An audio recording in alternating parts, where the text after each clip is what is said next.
Today I'm visiting my Uncle Wallace Emmert to talk with him about his experience as a survivor of World War II. During the war, as a B-17 pilot, he was seriously wounded in the skies over Europe.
This is his home in Madera, California.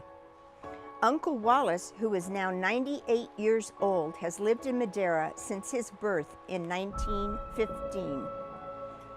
Every single day, he thinks about how grateful he is to be alive. In October 1943, Wallace and his crew encountered enemy fire and he was seriously injured. His story is compelling in that his aircraft managed to land safely after 3 of its 4 engines were shot out. Luckily, the nearby townspeople and his enemy captors provided the extensive medical care that he needed to survive.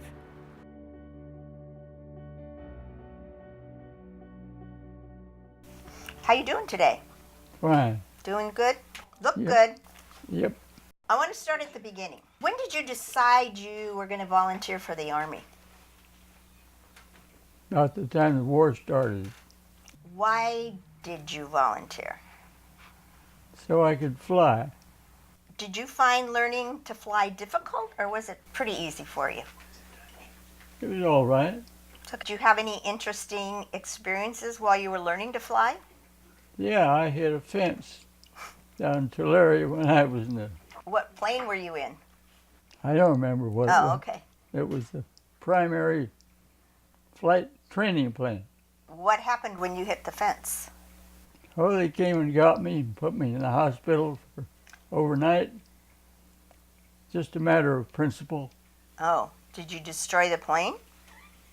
Oh, no. Oh. Oh, no. Well, it was still sitting there. Wallace began his initial pilot training on a PT-17 Stearman in Tulare, California. Wallace wrote to his parents, "The big splash of the day is that yours truly soloed this morning. There is quite a thrill in taking that baby up by yourself. You never know when it is going to come until the instructor climbs out, shakes your hand, and says that he is tired of riding with you, so you might as well just take it alone." After receiving his wings, Wallace began his training on the B-17 bomber in Pye, Texas.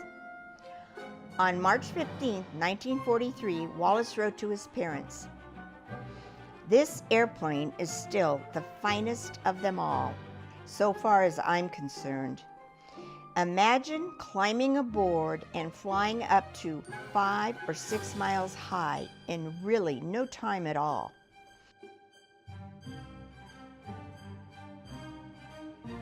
Did you choose the B-17 or was it assigned to you? Came natural. Was that what you had planned that you wanted to fly when you signed up? Oh, I wanted to fly, that's all. We have this photo of the crew. Where was that picture taken? In Southern California, somewhere down there, we were getting ready to fly. And there's 9 people in the picture, but you had a crew of 10. Right. And so you flew over to Europe in this plane, And what happened, or in a plane, what happened when you got over there with the plane? Well, they took it away from us, and there was a place away from the airport that we sat there, the 10 of us for, well, more than that, a group of us, for a couple of days. And then we were assigned to an airport with a group. What do they call them? I don't think. The bomber group? Bomber group, right. You were in the 305, 305th Bomber Group? Yes. And then you got another plane when you got assigned to the Bomber Group? That's right. I want to talk to you now about your fourth mission on the B-17, which was October the 8th, 1943. Yeah. As I've been told, for the townspeople in this little town of Urk in the Netherlands, it's a very important day. It brought, when your plane landing outside of their town, brought the war firsthand to them. They had already been occupied by the Germans, but they hadn't, and they had seen planes flying over very high, but your plane came in, flew right over their town, went out over the water, I'm told, made a U-turn, and came back and flew very low over a school, and then you landed outside of town. And when that happened, the townspeople rushed out to the land site to see if you guys were okay and to do what they could do to help you. And some of the townspeople hid some of your crew for several days. That it's a historic event because it's the first time they saw Americans, it's the first time they actually were close up with the pilots and a crew of a craft. And there's still people living today there that remembers as they were children playing in the schoolyard when you flew over that. When you left Wollaston on the 8th of October, did you have an American fighter group with you to protect you when you left, or did you meet them along the way? It was my fourth or fifth mission, whatever, and we saw no fighters protecting us until that mission. We didn't go very far and we didn't do much, but we went in and came out with other bombardiers and went back to England. So this was the Across first. the water. Okay, this was the first mission you went in so far into Germany, and so you had fighters with you? Yes. Do you know how close you got to your target of Bremen? No. So you're flying along, heading toward Bremen, then the German fighters show up. Right.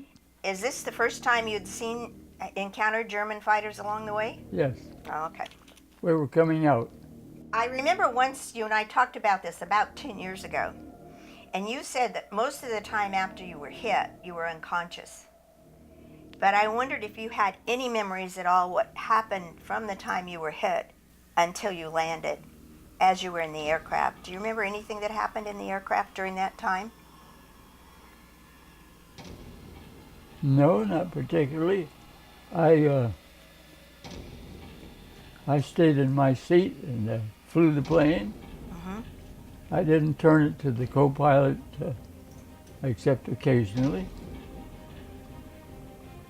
We only had 3 engines, and the time came that we were close to the ground, and had we headed across the ocean, we would have went into it. So we didn't go that way.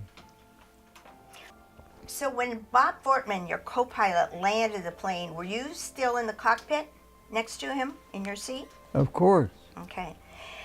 Were you conscious when the plane actually landed? Do you remember landing? Yes. The landing? Okay. I chose to land there, and we landed on the water. It was a river or a creek, whatever, coming in. And it was that or land out in the ocean and go to the bottom. Right. That's all. Now, after you landed, I understand that you were taken out and they sort of hid you out in the tall grassy reeds. When you were in Urk, one of the townspeople, one of the Dutch, was helping you as you were going through the town.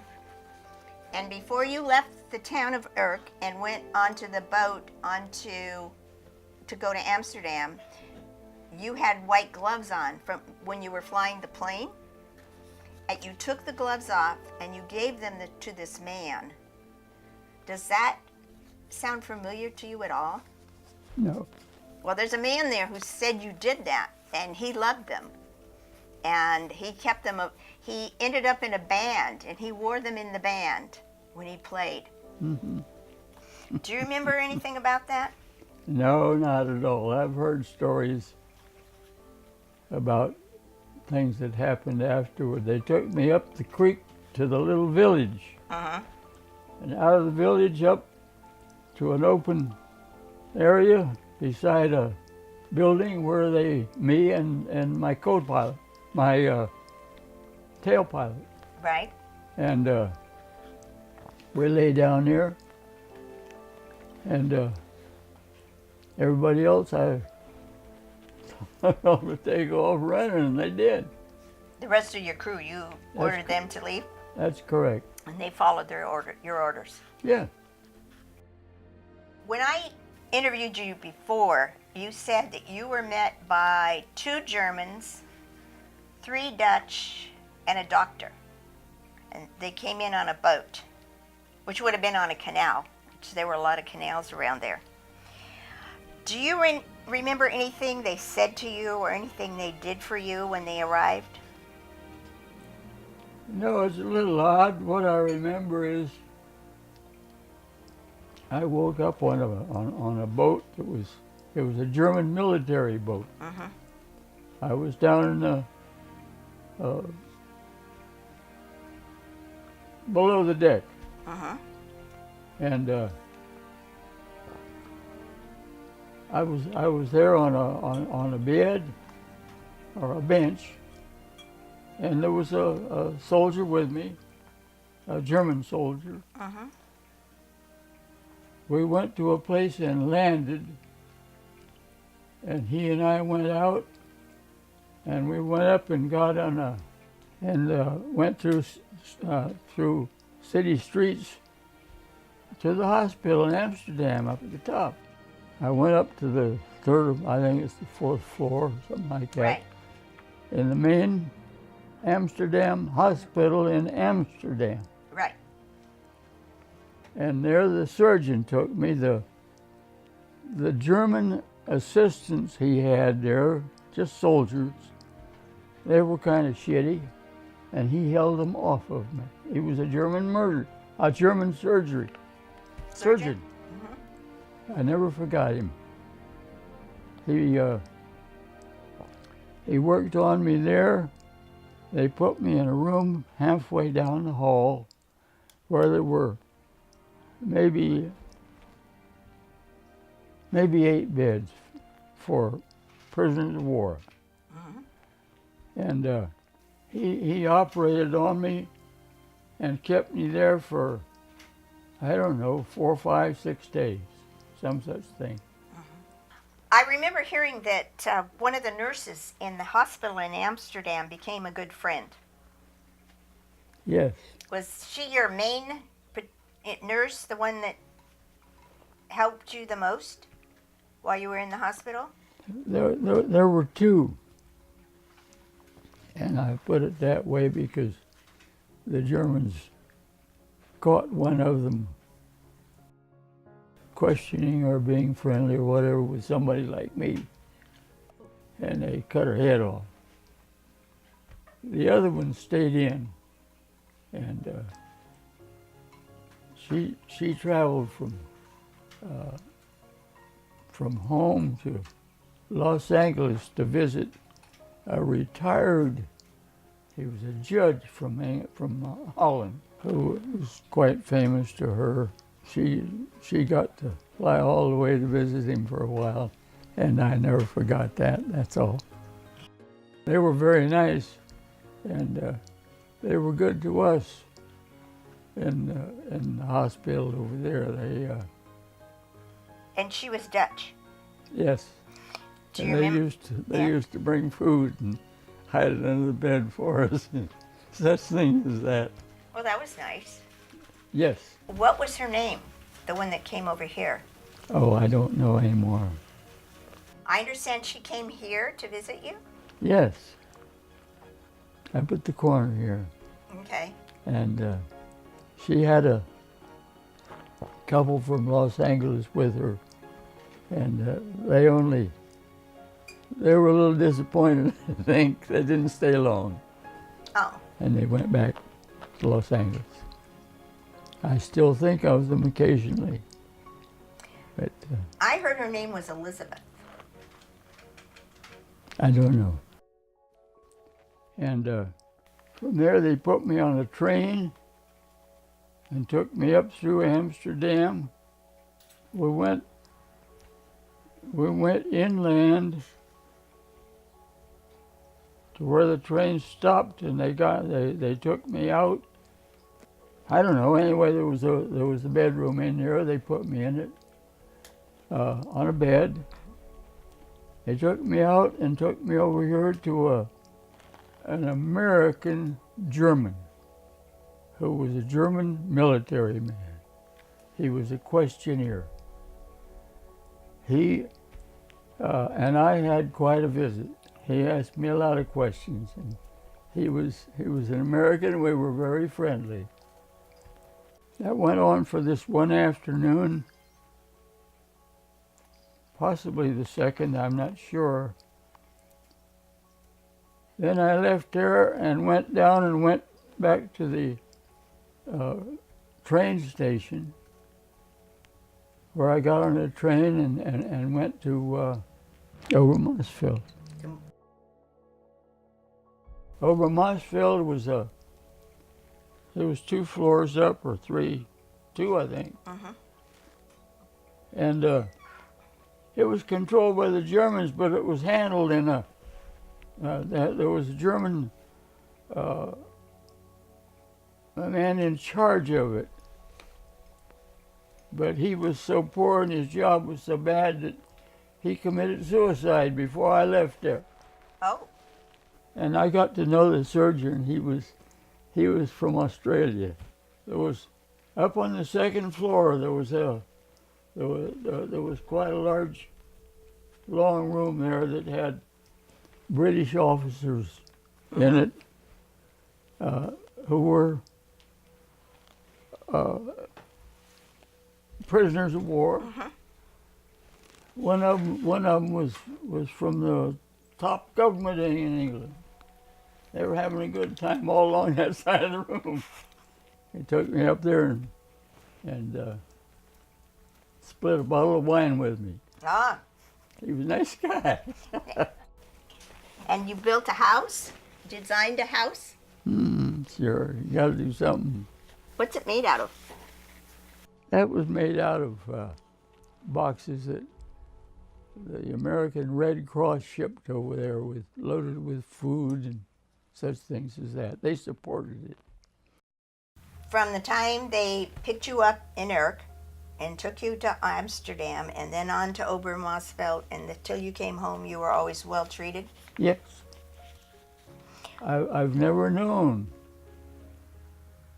how or why they treated me so well, so nicely. But they did all the way. The time came that they put me on a train and shipped me all the way north, out of the country, where I got on the what was the name of that ship that brought me home? Something like that. Yeah. The American Red Cross shipped over there loaded with food, and they supported it. And that brought me home.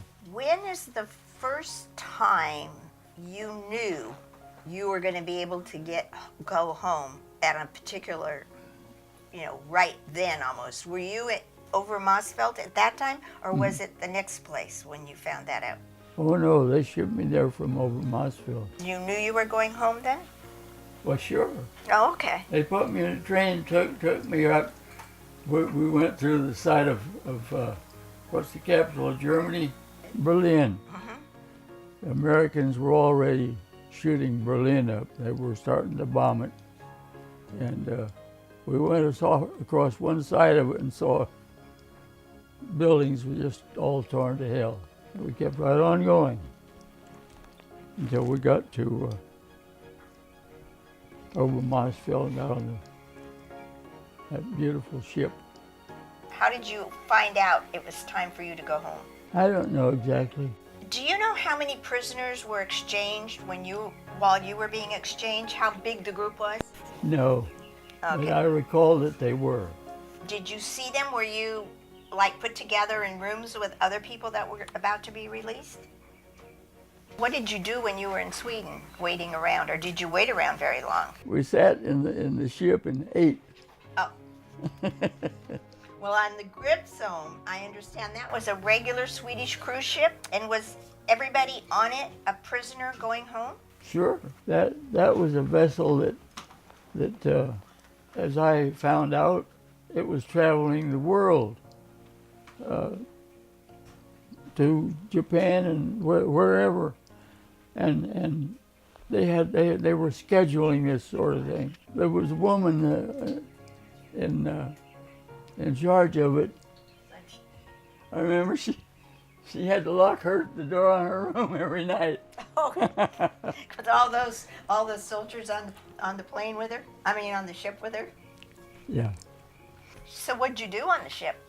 We ate, and we ate, and we ate, and we ate. And it tasted very good, didn't it? Oh yes. Was that the nicest cruise you've ever taken? Mm-hmm. They had a proper military restaurant down there. Yeah. Yeah, they had nurses and cooks and everything on board. Then from New York, how did you get to California? That was real good. That was on the train, and sat in the same seat all the way. It was a special. I met a guy from Fresno or from Los Angeles, and we sat side by side all the way across from New York. And he later became mayor down there.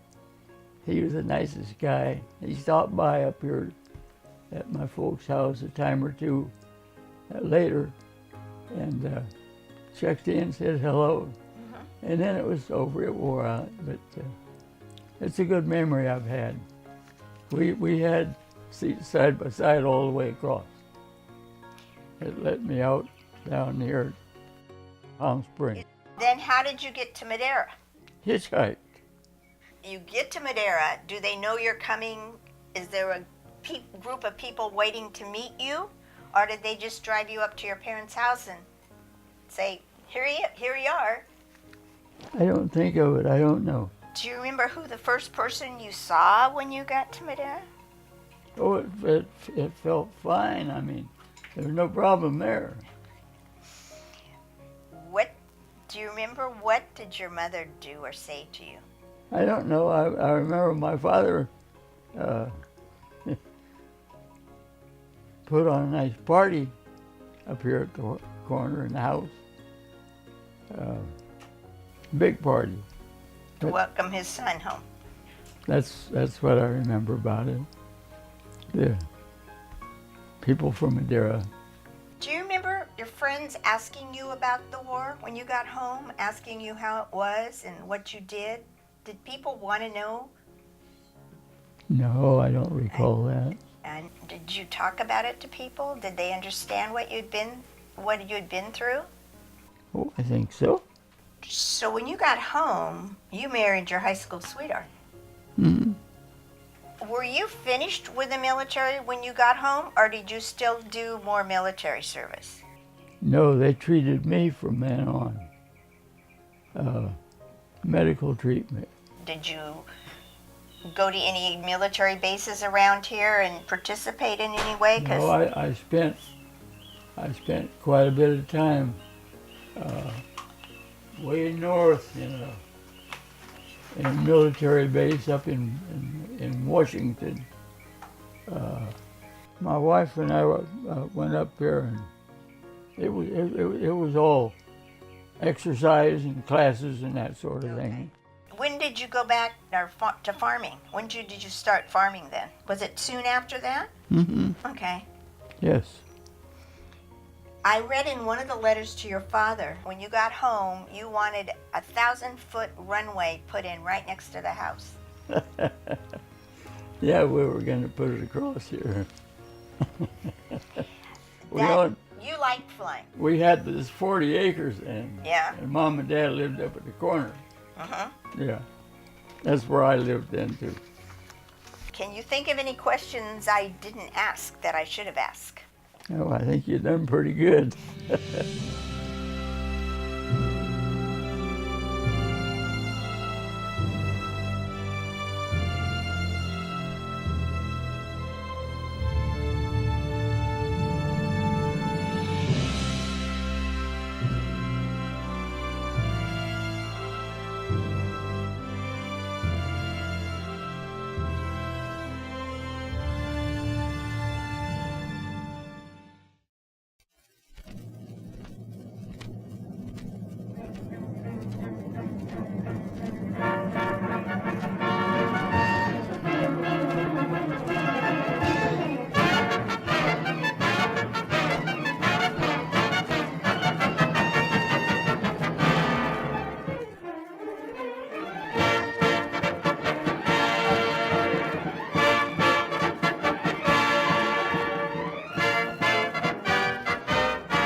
No private room or telephone. You'll have your breakfast in fancy form, but you won't have it there anymore. This is the army, Mr. Green. We like the barracks nice and clean. You'll have a housemaid to clean your floor, but she won't help you out anymore. Do what the buglers command. They're in the army and not in a band. This is the army, Mr. Brown. You and your baby